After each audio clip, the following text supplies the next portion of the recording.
سلام doctor night. میرا نام ہے پروین عباس.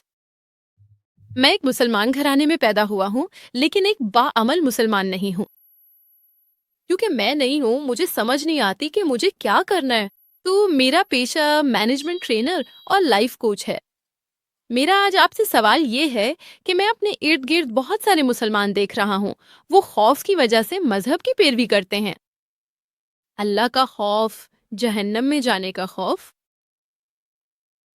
اور میرا آپ سے سوال یہ ہے کہ کیا یہ سب صحیح کام کرنے کی ترغیب پر مبنی نہیں ہونا چاہیے، بجائے اس کے کہ جہنم میں جلنے یا بھننے کے خوف پر، جیسا کہ میں نے آپ کی کچھ اور تقاریر میں دیکھا ہے؟ بہن نے سوال کیا ہے، کیا اور کچھ پوچھنا ہے؟ نہیں، بس یہی ہے بہن. نے بہت اچھا سوال کیا ہے. انہوں نے کہا کہ وہ ایک مسلمان گھرانے میں پیدا ہوئی ہیں لیکن باعمل مسلمان نہیں ہے. انشاءاللہ اللہ کرے وہ آج سے باعمل مسلمان بنے انشاءاللہ. ایک اور خاتون ہے، اور بالکل اسی طرح وہ بھی. عیسائی ہے. ہمارے پاس ایک اور خاتون ہے، وہ. عیسائی؟ مجھے سوال کا جواب دینے دیں. جی ضرور. بہن نے کہا کہ وہ مسلمانوں کے درمیان دیکھتی ہیں کہ اکثر اوقات وہ اسلام کی تعلیمات کو خوف کی وجہ سے اپناتے ہیں. تو کیا ایسا نہیں ہونا چاہیے کہ خوف درست نہیں بلکہ محبت ہونی چاہیے؟ لوگ خوف کی وجہ سے کیوں عمل کرتے ہیں؟ بہن، اللہ سبحانہ و تعالی قرآن میں ہدایت دیتے ہیں، اور ہدایت دیتے ہوئے وہ لوگوں کو 3 طریقوں سے سیدھے راستے پر لاتے ہیں: خوف کے ساتھ، محبت کے ساتھ اور منطق کے ساتھ. ضرورت کے مطابق سب سے بہترین محبت ہے. منطق بھی بہت اچھی ہے الحمدللہ.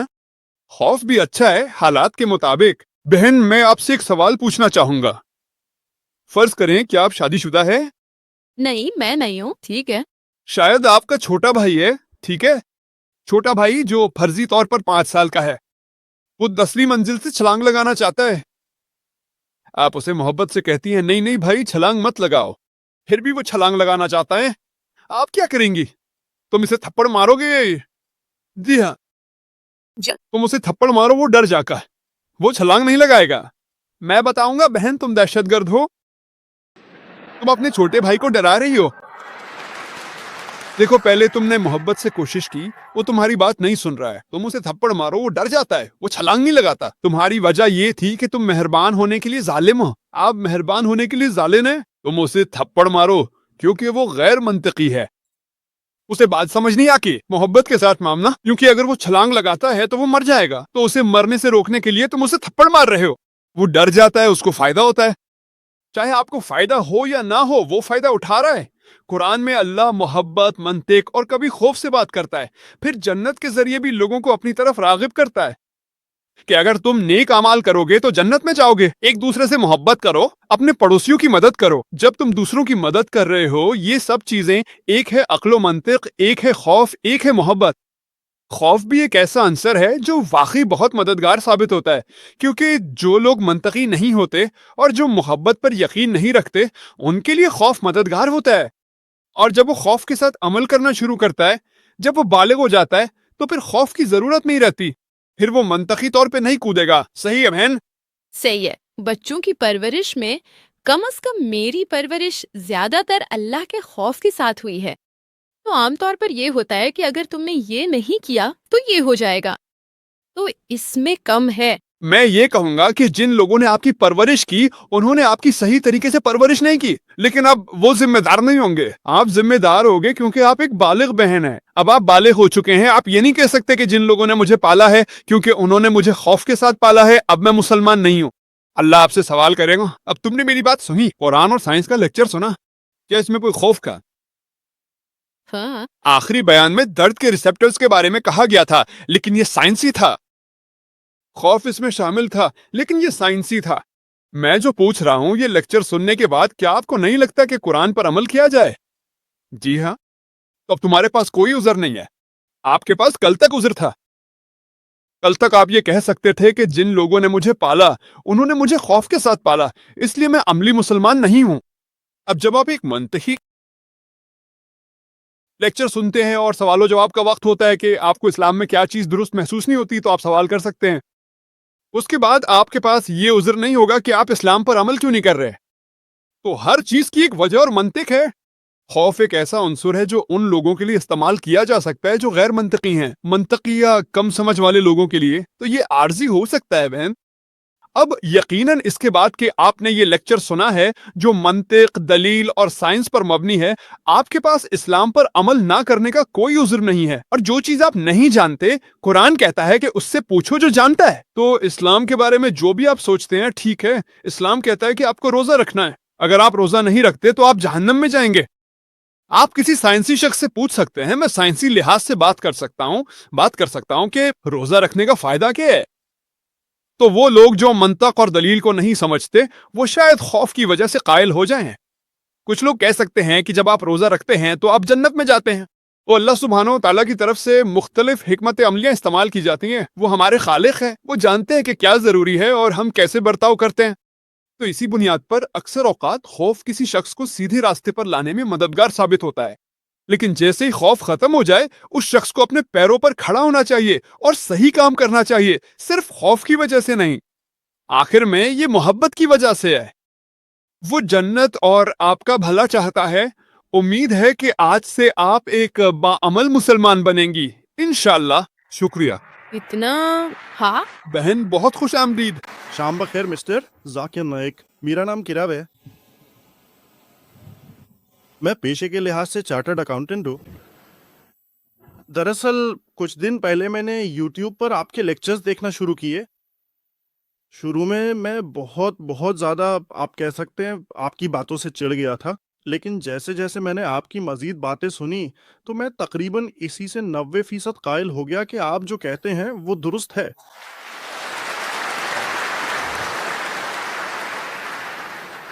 اور اب میرا ایک خاص سوال ہے کہ اسلام میں مرد کو ایک سے زیادہ شادیوں کی اجازت کیوں ہے؟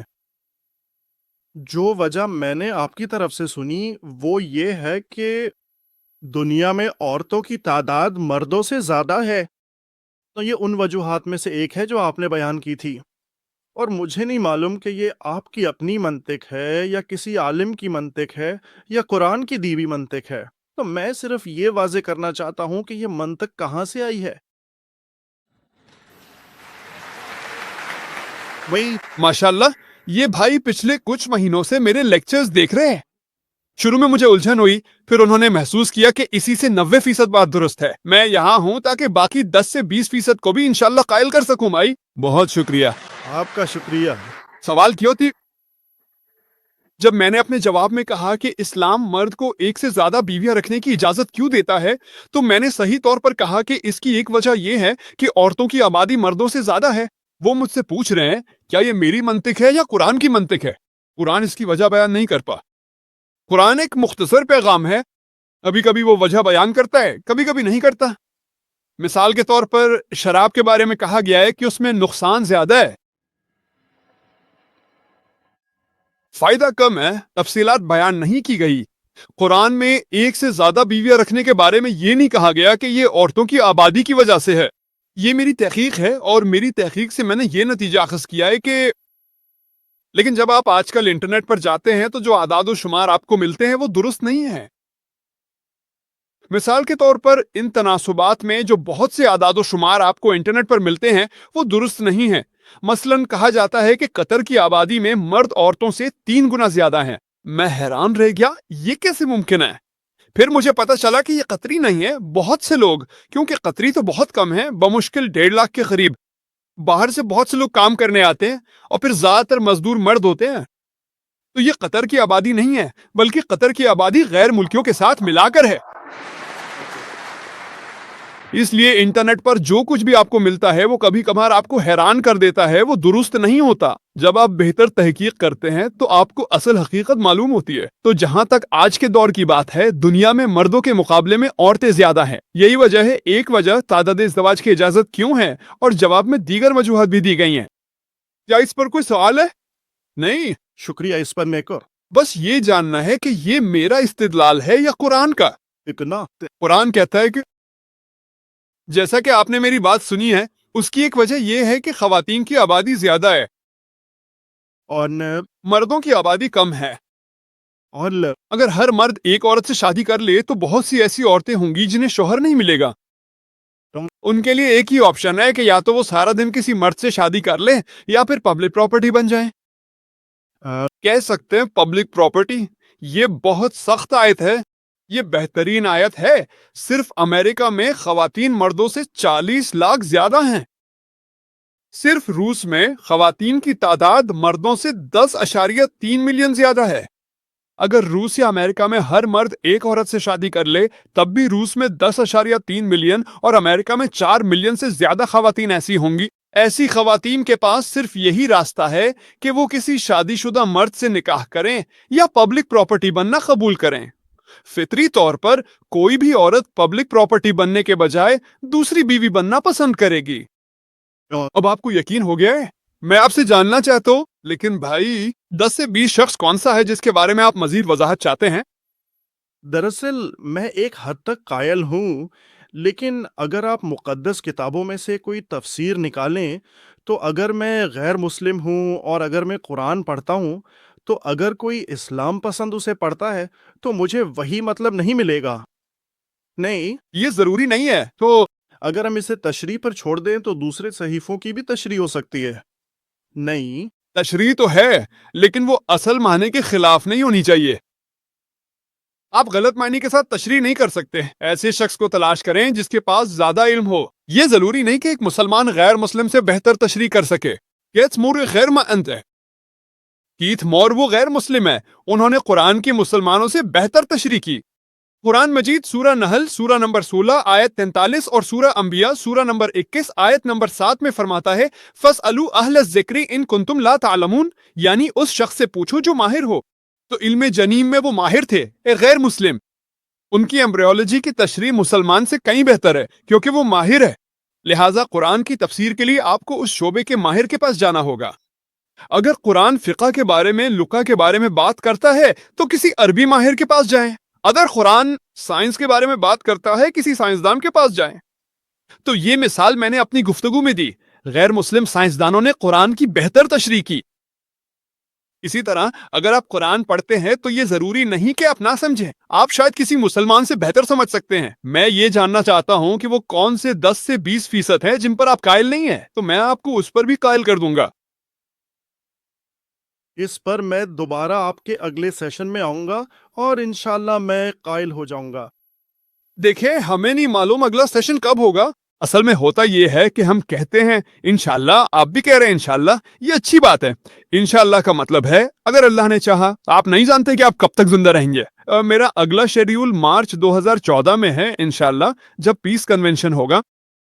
تیسرا پیس کنونشن جب وہ 2014 میں مارچ یا اپریل میں ہوگا، وہ میرا اگلا عوامی لیکچر ہوگا انشاءاللہ. لیکن آپ نہیں جانتے کہ میں اس وقت تک زندہ رہوں گا یا نہیں. لیکن ہمیں امید ہے. اگر آپ کا کوئی سوال ہے تو قائل ہونے کے بعد کیا آپ ایک خدا پر یقین رکھتے ہیں؟ میرا ایک خدا پر پختہ یقین ہے. کیا آپ محمد کو اللہ کا رسول مانتے ہیں؟ میں 100% متفق نہیں ہوں کیونکہ میں نے قرآن نہیں پڑھا. تو میں تم سے کیا چاہتا ہوں، قرآن پڑھو. ضروری نہیں کہ محمد صلی اللہ علیہ وسلم کو سمجھنے کو قرآن ہی پڑھیں. میں نے ہندو صحیفوں سے بھی یہ ثابت کیا ہے. کیا آپ نے ممثالہ یا کسی ہندو صحیفے پر میرا لیکچر سنا ہے؟ ہاں میں کرو. تو وہاں سے میں نے کال کی اوتار کے بارے میں ثابت کیا ہے کہ کل کی اوتار میں ایک آنے والے پیغمبر، ایک اوتار کے بارے میں بتایا گیا ہے جس کے والد کا نام وشنو یاس ہوگا. کالکی پران باب نمبر 2 آیت نمبر 4 5 7 9 11 15 میں یہ ذکر ہے. اس میں کہا گیا ہے کہ والد کا نام وشنو یاس ہے. وشنو کا مطلب ہے خدا، یاس کا مطلب ہے بندہ، یعنی خدا کا بندہ. عربی میں اسے عبداللہ کہتے ہیں. محمد کے والد عبداللہ اور والدہ سمتی ہیں، جس کا مطلب امن اور سکون ہے. عربی میں اس کا مطلب آمنہ ہے. محمد صلی اللہ علیہ وسلم کی والدہ کا نام آمنہ ہے. اس میں کہا گیا ہے کہ ان کے 4 ساتھی ہوں گے، 4 خلفائے راشدین، حضرت ابو بکر، حضرت عمر، حضرت عثمان، حضرت علی، یعنی 4 صحابہ. انہیں یہ وحی رات کے وقت ایک غار میں ملی، اور ہم جانتے ہیں کہ محمد صلی اللہ علیہ وسلم کو پہلی وحی رات کے وقت ملی تھی. غار حرا میں وہ شمال کی طرف ہجرت کریں گے اور واپس آئیں گے. محمد صلی اللہ علیہ وسلم نے شمال کی طرف مدینہ کی طرف ہجرت کی اور پھر واپس آئے.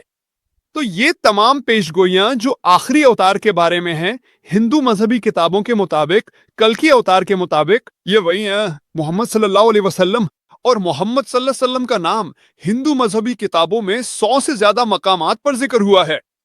اگر آپ اپنشد بھی پڑھیں، اگر آپ پران بھی پڑھیں، بھوشیا پران، پرتھوی کھنڈ 3 ادی ترتی، شلوک نمبر 3 سے 8 تک، ان سب میں محمد صلی اللہ علیہ وسلم کا ذکر ہے۔ بھوشیہ پران، پرتھوی کھنڈ 3 ادی ترتی، شلوک نمبر 8 سے 27 تک، ان سب میں محمد صلی اللہ علیہ وسلم کا ذکر ہے۔ تو کیا آپ نے اس طرح کی سوچ دیکھی ہے؟ کیا آپ نے ہندو مذہبی کتابوں میں محمد صلی اللہ علیہ وسلم کی پیشگوئی پر میرا لیکچر سنا ہے؟ سنے، مجھے پسند ہے۔ کیا آپ کو اس میں کوئی اعتراض ہے؟ کیا تم کہتے ہو کہ نہیں، یہ صحیفے میں نہیں ہے، یہ وید میں نہیں ہے؟ ٹھیک ہے، منطقی چہرے کی قیمت پر میں اسے قبول کرتا ہوں، لیکن مجھے پہلے اپنا کلام پڑھنا ہوگا، نتیجہ لوں گا۔ ٹھیک ہے، اس لیے میری آپ سے گزارش ہے کہ آپ اسے جلد از جلد پڑھیں، مارچ میں میرے آنے تک انتظار نہ کریں۔ درمیان میں آپ کو یقین ہے کہ آپ کسی بھی مسلمان کے ساتھ شہادت لے سکتے ہیں۔ اگر آپ نہیں ہیں تو جب میں آؤں گا تو انشاءاللہ مارچ یا اپریل میں دوبارہ ملیں گے انشاءاللہ۔ جی خوش آمدید دوستو، امید کرتا ہوں ویڈیو آپ نے پوری دیکھی ہوگی اور آپ کو پسند بھی آئی ہوگی۔ 4 مشہور آسمانی کتابیں اللہ تعالیٰ نے نازل کی، جس میں تورات، زبور اور انجیل اور قرآن مجید ہے۔ ان چاروں باتوں کی خاصیت یہ ہے کہ یہ چاروں کتابیں اللہ تعالیٰ کی طرف سے بھیجی گئی اور اللہ تعالیٰ کی طرف سے ہی نازل ہو گئی۔ ان چاروں کتابوں میں سے تورات، زبور اور انجیل، یہ تینوں کتابیں ایسے ہیں جو کہ ایک ہی وقت میں نازل ہوئی، یعنی پوری کی پوری کتاب ایک ہی وقت میں نازل ہوئی۔ اور قرآن مجید یہ چونکہ اللہ تعالیٰ کی آخری کتاب ہے تو یہ ایک ہی وقت میں نازل نہیں ہوئی، بلکہ وقتاً فوقتاً نازل ہوتی گئی، اور تقریباً 23 سال کے عرصے میں یہ قرآن مکمل ہوا، اور 23 سال کے مکمل ہونے کے بعد یہ قرآن مجید تقریباً یہ پوری ہوئی۔ تو یہ اللہ تعالیٰ کی طرف سے آخری آسمانی کتاب ہے۔ تا قیامت یہی کتاب یہی پر رہے گی، اور یہی کتاب جو ہے نا، یہی کتاب تا قیامت رہے گی، اور یہی کتاب جو ہے نا، اس کو عمل کرنا، اس پر عمل کرنا، اسی میں ہی ہماری کامیابی ہوگی۔ اللہ تعالیٰ قرآن میں فرماتے ہیں اِنَّا نَحْنُ نَزَّلْنَا الذِّكْرَ وَإِنَّا لَهُ لَحَافِظُونَ، ہم نے ہی اس کتاب کو نازل کیا، اس ذکر کو نازل کیا، اور ہم ہی اس کی حفاظت کریں گے۔ اب قرآن مجید اس کی جو نازل ہوئی ہے، یہ اللہ تعالیٰ نے نازل کی، اور اللہ تعالیٰ نے جب نازل کی تو اس کی حفاظت کی ذمہ داری بھی لے لی۔ حفاظت کی ذمہ داری اس لیے لی کیونکہ اس قرآن مجید سے پہلے جتنی بھی کتابیں آئی تو وہ سب کتابیں جو ہے نا، وہ